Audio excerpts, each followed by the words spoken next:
Hey YouTube, today's video is going to be on some do's and don'ts of the Glock pistol.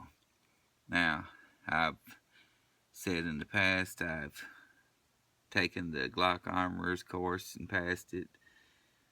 That don't mean a whole lot, but I am a certified Glock Armorer for what that's worth. But there's some things that can be done to these to improve them, and there's some things that shouldn't be done. And some of this is my opinion, some of this is just a fact. So this is just an informative video, not meant to be the tell-all and do-all of the Glock pistol. I'm sure there's people that know more than me about just about everything. But some things you can do to these handguns to make them better, and some things you shouldn't do. I have on the table my Glock 17 and also the Glock 20. They are both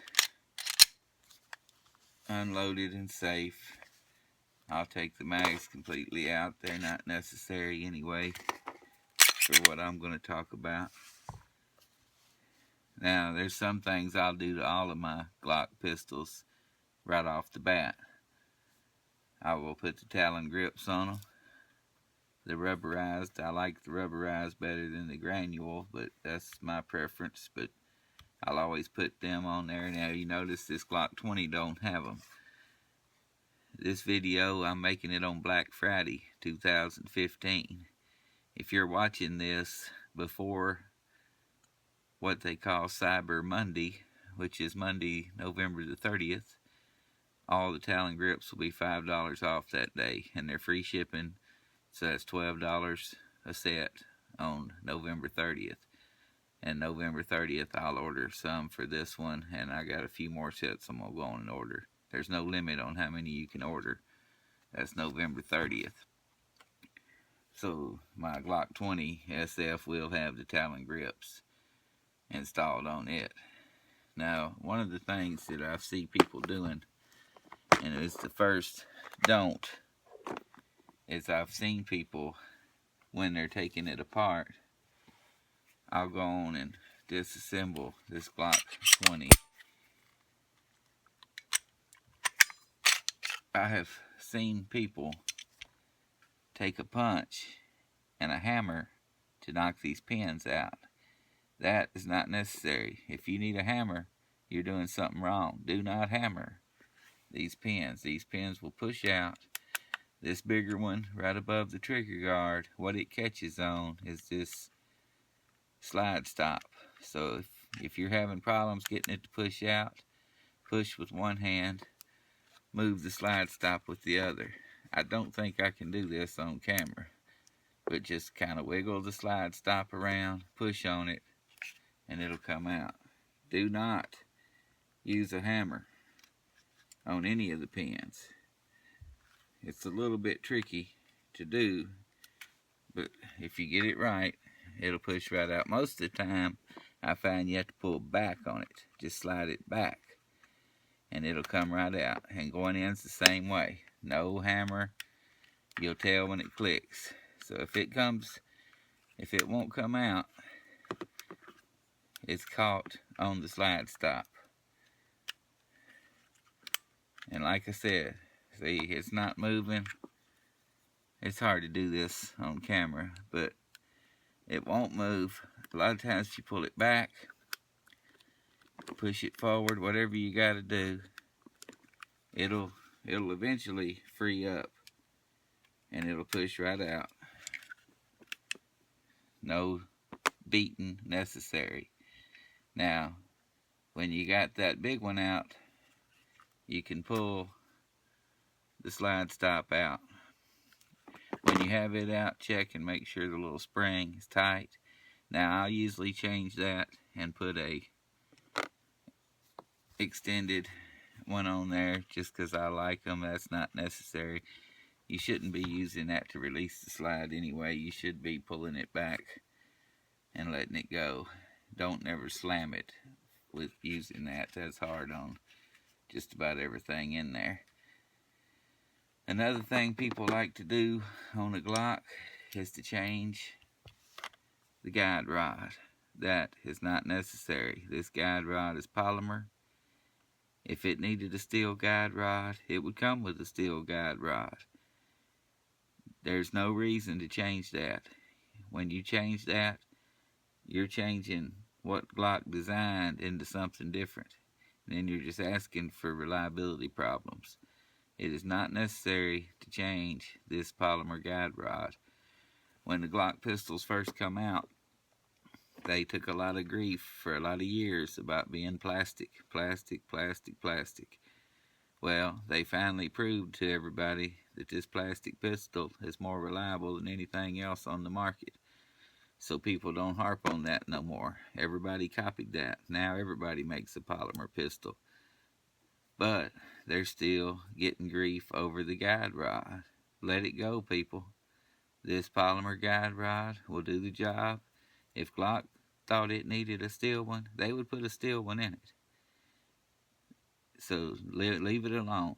Leave the factory one alone, and you won't have any performance issues that are related to a guide rod. If you'll look at some super slow motion videos of somebody shooting a Glock, when this rod comes out, it kind of bends up a little. A steel one ain't going to be flexible. It's going to be rigid. It's going to cause problems. Do not change the guide rod. It's fine. Glock knows more than we do about their pistol, so let it go. Now, one thing I will do is on the side of this transfer bar. I don't know if you can see this or not. Well, I'll tell you what I do have. I got a brand new trigger in the package, if I can find it. On these newer Glocks made in the last 5 or 6 years, this is the trigger. Everybody knows what that is. If you look at this transfer bar, the part that sticks up, it actually takes the striker safety plunger off when you pull it. There's a little nub on that where it looks like it's been punched through. I will take and file that off of every one I got. That rubs against the side of the slide, causes a little more friction on the trigger. It's not necessary. It's not even on the older ones. If I take this Glock 17 apart, it don't even, see, it's not even, I know you can't see that, but it don't have it. When they come out with the Gen 4, they started using that, and now they just put them on all of them. Now that's something you can do that don't affect the performance of the gun, and it will make the trigger just a little bit better. And I'll usually go on and polish, do the 25-cent trigger job that everybody does on there. You can watch 100 videos about that, and that helps some. I will change and put the 3.5 pound connector on mine. I don't have a problem with that. Now what I do on the ones that I do not carry is I will change the striker spring. This spring on the actual striker itself, I will change that on the guns that I just shoot out here on the range. You can really make that trigger nice by changing this spring. What you run into by lightening this spring up, I believe it comes with a 5 pound. I changed all of mine to a 4 pound, except on the ones I'm carrying, like my 19 or my 26. I don't change it. I changed it on the 17, I changed it on this 20, and I've changed it on my 21 because I don't carry them and depend on them. The only thing this could cause is the light primer strike. I've never had it happen, but it's possible. So I don't mess with that on any of the guns I carry. But if you change that striker spring, change the safety plunger spring, and change the spring on the trigger bar, you can get a really nice trigger. I have my Glock 17 right at 3 pounds, and that is nice for shooting. I can really put them in there. I don't pull to the left, but like I said, don't do that to a gun you're going to carry. because that could cause a light primer strike. But the main thing, don't beat the pins. Get you a little Glock tool. You can pick one up for little or nothing. I don't know, $6 or $7. They gave me this one when I took the armorer's course.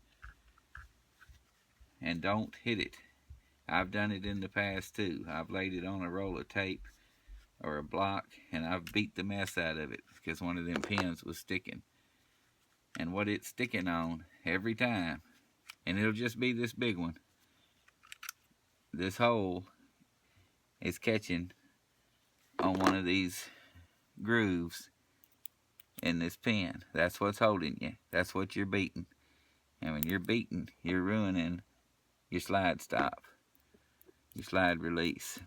So it's hung in one of these grooves. I know you probably can't see that. That's what's holding you up. Wiggle it around, it'll push right out. Don't beat on it. That's hard on everything. So leave the guide rods alone. No matter what you see or hear, a steel guide rod is not necessary.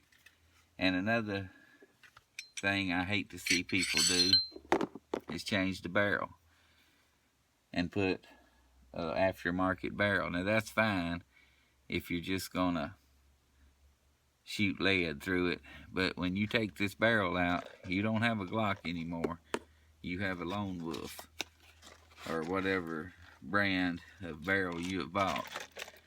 The reason these Glocks are so reliable is because of this chamber. It's a little loose. It'll shoot, it'll feed, it'll shoot, because there's a little extra space in there that a 1911 don't have. And a lot of other guns don't have. I had a FNX 45, wouldn't shoot my reloads to save my life. And then I finally found some factory ammo it wouldn't shoot. I picked up all the ammo that FNX wouldn't shoot and shot every one of them through my Glock 21 with no hassle. So the barrel is part of the reason the Glock is reliable. When you start taking out Glock parts and adding aftermarket parts, you start taking away what makes it so reliable to start with. Like I said, there's some things you can change to improve it, but there's some things you should never change. One is the guide rod. It's not necessary, and I would never change the barrel, and especially if I planned on carrying it. Now, I might play with the barrel, aftermarket barrel, out here shooting it in my backyard for fun, but I would never carry an aftermarket barrel in my Glock, because it's not a Glock anymore after that. One thing a lot of people do while I got this slide off is when they clean it, they really spray the gunk on it. They'll spray it full of oil, and you don't want to do that. You want to keep that firing pin channel dry. They don't need any oil in there. One way you can tell if it's gunked up or not is to check it for safety, check it, and check it again. This gun is safe. Pull the trigger. You hear that rattling? That's the striker. If you get that full of gunk and it don't rattle, you need to take it apart and clean it right then. Pull the trigger, shake it. You'll hear the rattling. That's what you want to hear. If you don't hear that, your firing pin channel's all gummed up with oil and cleaner and everything else. Take it apart and clean it. Don't spray too much stuff in there. Don't over oil, and be careful what parts you change out. You want a Glock because it's reliable. Leave it as much Glock as possible. That's all I got to rant about that. Thanks for watching.